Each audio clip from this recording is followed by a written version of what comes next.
Hi bookworms, welcome back to my channel. I hope you're all doing well. So today's video are the books that I think I am going to give 5 stars. So this is my 5-star prediction video, and with further ado, let's get straight into the video.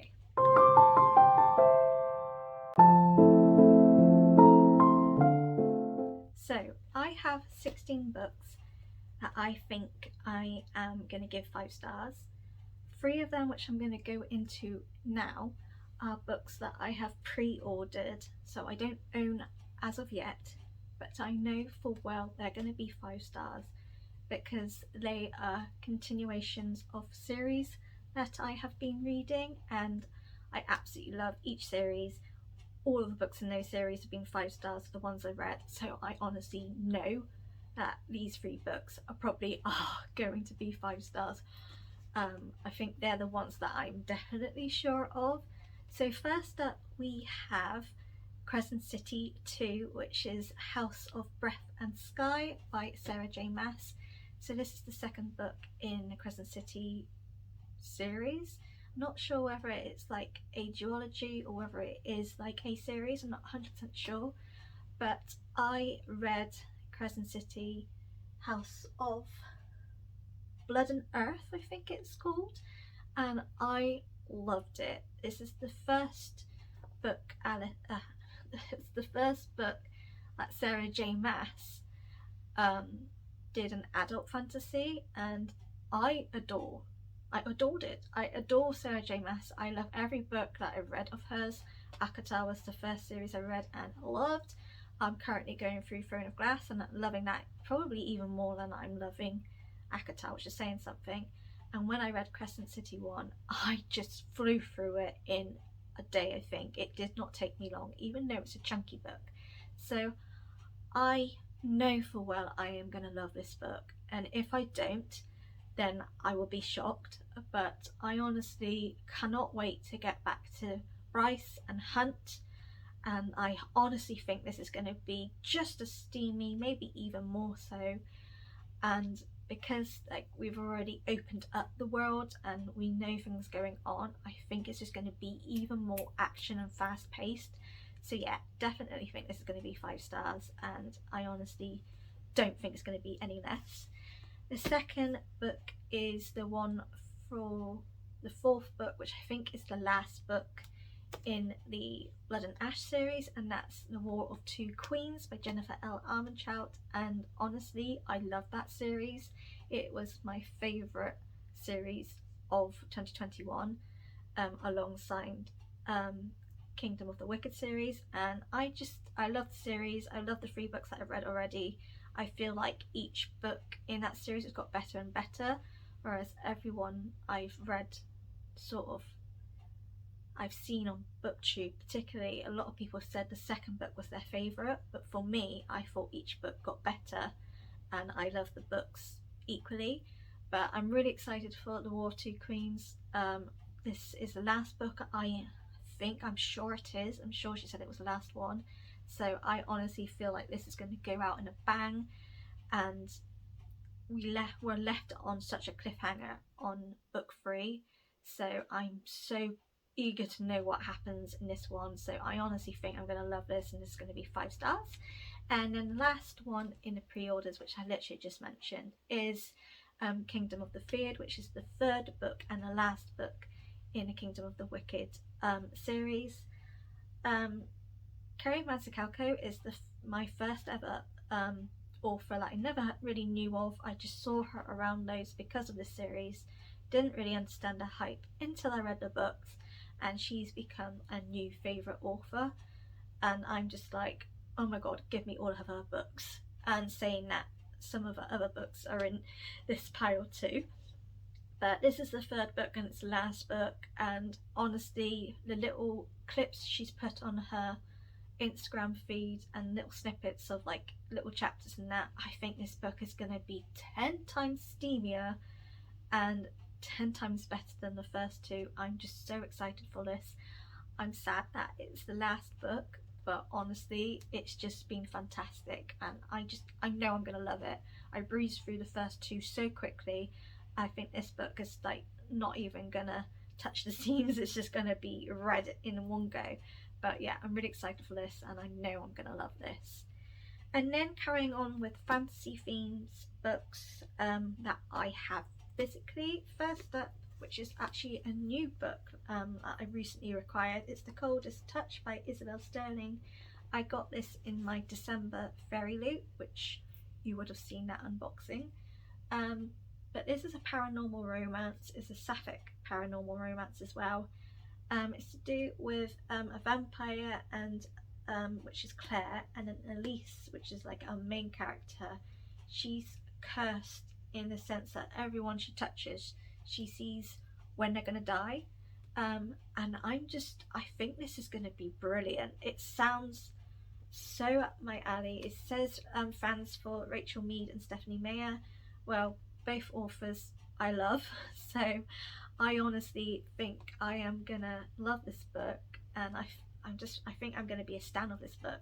And if I love this so much, I might try out These Witches Don't Burn, which is the first book by this author. But when I first saw that book out, it didn't really have my vibe. But I kind of feel like if I love this so much and love her writing, then I might pick that book up just to see. But yeah, I honestly see this being 5 stars. I think I'm gonna love this, especially because it's a paranormal romance, and I love paranormal romance. I don't read enough of them, but when I do, I'm in heaven. Next up is Wicked As You Wish by Rinju Pecco, and this is her newest book, and I'm not sure whether this is just a standalone or whether it is part of a series. It says right there, this is book 1 of 100 Names for Magic series. Okay, so Rinju Pecco is an author I do adore. I read The Girl from the Well and The Suffering, and I am very tempted to get the Bone Witch trilogy, but I feel like I will treat myself to that once I read a few series that I already own and need to continue finishing. But this was a pre-order that I got last year, and it sounds amazing, and I think it's like a fairy tale retelling. I'm not sure which retelling wise it is, but that's the vibe as I'm getting from the plot. But I love her writing, and I have every book I've read of Rinju Pecco I've really enjoyed, so I feel like I'm gonna love this book as much. So we think I'm gonna give 5 stars for that. Next is Graceling by Kristen Cashaw. This has been on my radar for ages. I did have this copy ages ago, but it was all battered up. I got it second hand, and I was like, ugh, I don't like it. And when I went to go and buy the rest of the books, because I'm one of those people, if I buy book 1 in the series, I want to buy the other books, just because if I enjoy the book so much, I've got the other books on hand. But I have an issue where I just don't finish the series. But anyway, I didn't like the copy I got, and I liked these covers, so I was kindly gifted this, and then I was kindly gifted the second book, so then I bought the third book, and I think there's a fourth book. But this just sounds really, really good. I think this is just going to be a really easy, quick read for me, and I think I'm going to love it. So definitely, I think will be 5 stars. Then I've got The Boneshard Daughter by Andrea Stewart. This has been on my TBR for a year, or under a year actually. It's been on my TBR. I actually got it from an independent bookstore. I saw it there, it sounded really good, so I bought it, and then literally a couple of weeks later, this just went bombing everywhere. It was all over Bookstagram, it was all over BookTube. I was like, oh, okay. So it obviously came on everyone's radar around the same time as I bought it. It sounds really, really good. Sarah J Maas has blurbed it, so I kind of feel like if she's blurbed it, I'm gonna love if she loves it. And yeah, I've heard nothing but good things about this book, and there is a second book out, so I kind of feel like if I really enjoy this, then I'll buy the second book and continue. But I've seen nothing but good things about this book. I can't remember what it's about, so when I eventually read it, I'll have to really read to remember. But I know Reagan at Peruse Project really enjoys this, and we have similar tastes, so yeah, I'm really excited to see what that's about and see how much I love it. Next is The Poppy War by R.F. Kuang. This is hyped everywhere, and I am actually going to be reading it for February's TBR, so I am reading this soon, so I certainly can find out whether I'm right in my prediction. But everyone loves this series, and it's got obviously is it Chinese culture or Japanese culture? One of the two. But I'm fascinated by that. Like all of the books that I have got like Japanese or Chinese culture in. I've really enjoyed, and I think I am going to enjoy this. A lot of people say this is very intense, and a lot of people have said it's very quick and fast paced. I know Ashley from Frolic Through Fiction, because this is actually a Patreon book club pick. She does like bi-monthly, so it's Liss and Sorcery of Thorns, which I read for January's month, and I'm going to read this for February just because I already had a chunky book. But she's currently reading it and she's really enjoying it. So I have it's Chinese history, it says there. For God's sake, Amy, read your book. I think I'm going to love this. I think it's going to have everything that I enjoy in that particular culture.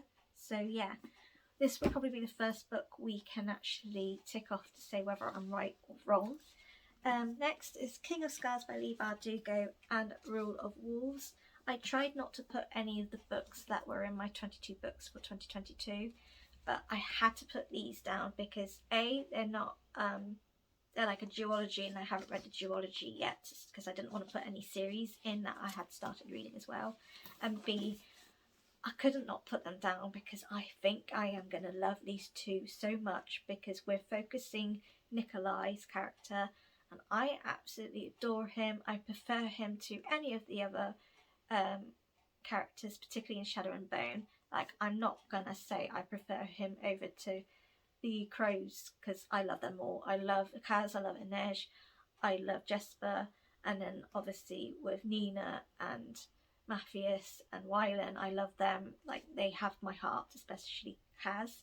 But in regards to like Shadow and Bone, because this sort of is like a year later and Nikolai is in Shadow and Bone, I think I'm gonna love it. I love his character, especially in Siege and Storm, which I just read. I love him. I love his banter. I non-stop laughed over his like dialogue, and I just think these two books I am gonna adore. So I think they're gonna be definitely favourites and 5 stars. And then the last couple of books I have here are sort of mystery, crime thriller, sort of possibly horror type thing. So like I said, I had another Kerry Mansakauko book, and this is so tiny, but it's Stalking Jack the Ripper. I've been wanting to read this since October, but I just didn't have the time to read it, and I just keep staring at it thinking I really want to read it. I don't particularly like this paperback because I got a mass market one because the main paperback was constantly out of stock, and I didn't really want to fork out tons of money for the hardback. But I'm kind of hating how small it is because the writing inside this is so tiny. But hey ho. But yeah, I'm really excited to read this. I love Kerry Mansakauko's writing. I obviously know this is completely different to Kingdom of the Wicked, but I think because I'm used to how she does write, I think I'm just gonna love it. And I love the fact that this is about the woman who loves Jack the Ripper, and I'm just very interested to see how this plays out, how it is. And yeah, I don't think I've seen a lot about this book for a while now. I've seen it around Bookstagram. I'm not sure if I've seen it often on BookTube to get a feel of what everyone's vibe is, but I'm intrigued and I do like her writing, so I think I will enjoy that.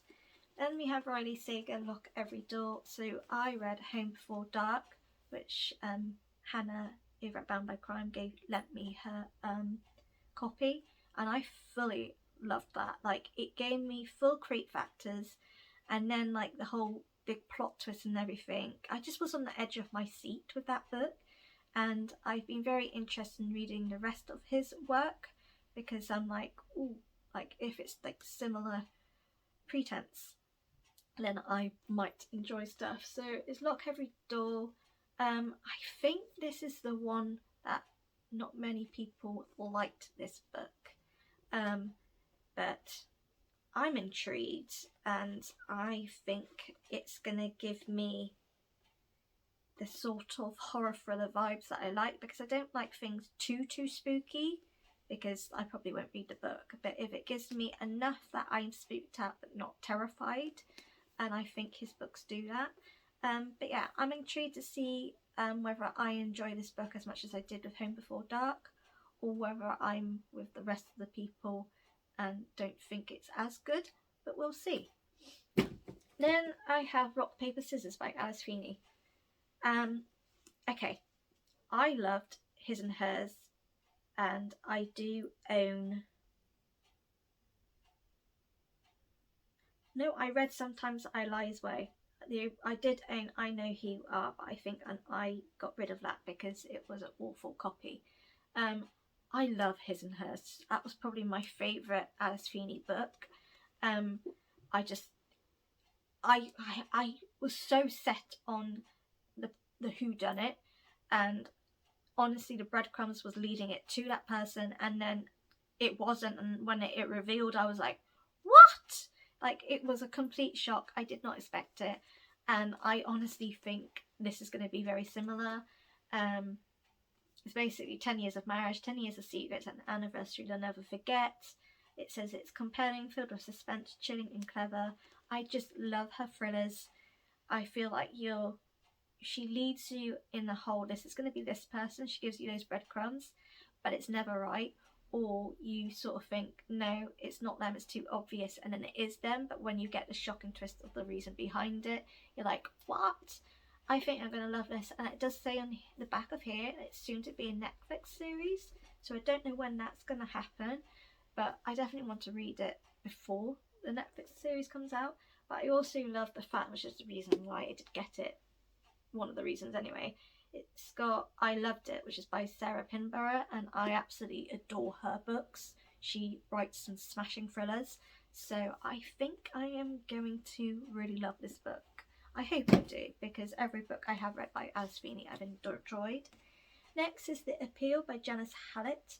One murder, 15 suspects, can you uncover the truth? So this is more a murder mystery, and I'm intrigued. I can't remember who it was, but I saw someone recently do a vlog of this, or did it? I can't remember. Yeah, I can't remember who it was now. Someone did a vlog of this, and she was really excited that she was reading it, but it didn't give her the full 5-star vibes. However, my book bestie Hannah's read it, and she absolutely loves it. So I'm intrigued because we do have similar crime thriller tastes. So I'm really eager to find out what this is, and I also think it's mixed media as well. We've got emails, we've got transcripts, we've got police incident reports. So I think it's going to be like a fun time with this book. And the last two, we've got The Last House on Needle Street by Catriona Ward. I was on like a Tandem Collective like Halloween sort of party thing, and Katrina Ward was in it talking about her book, and she read an extract out, like a chapter out from her book, and when she read it out, I was like, oh my god, this book sounds amazing. And I really wanted to pick it up for 2021, but my reading mood wasn't brilliant, and I was just like, do you know what, it's just not working. So I didn't pick it up, but I really want to pick it up for this year. I think I might read it more near October time, just because it has got the spooky vibes, but I've heard nothing but bad things about this book. I love that we have a cat's POV in this book, which I just think is nuts and bizarre, and I don't think I've ever read a book that has an animal's perspective in. So yeah, I'm really intrigued. I think I'm going to love this book. A lot of people love this book, so I can't wait to read it. And lastly, it's The Final Girl Support Sport Group by Grady Hendrix. This has mixed reviews. Some people love it, some people hate it. Now, I started reading The 7 Girls' Guide to Slaying a Vampire, and I read quite a chunk of it, but I got sick and tired of the men in the book and how horrible they were to their wives, and I couldn't read anymore just because they were driving me insane. And loads of people told me to continue with it. It does get better, and it and stuff like that. But I just kind of struggled with his writing, and I feel like the way he sort of portrayed women. So I wanted to finish reading that book to see whether, how it ended and whether it did improve for me. So this one is one of those ones where I'm either going to love it or I'm either going to hate it. I'm not sure. I'm going by the people who have loved this book and the sort of vibe.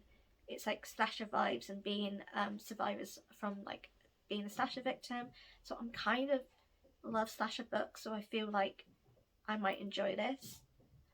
But I have also read that it's just a complete flop. So this is probably the one where I honestly not sure whether it will be 5 stars, whether it will be a 4, or whether it won't even be a high 4. It might be like a mediocre 3-2 at a push. So this one is I'm not sure, but we will see.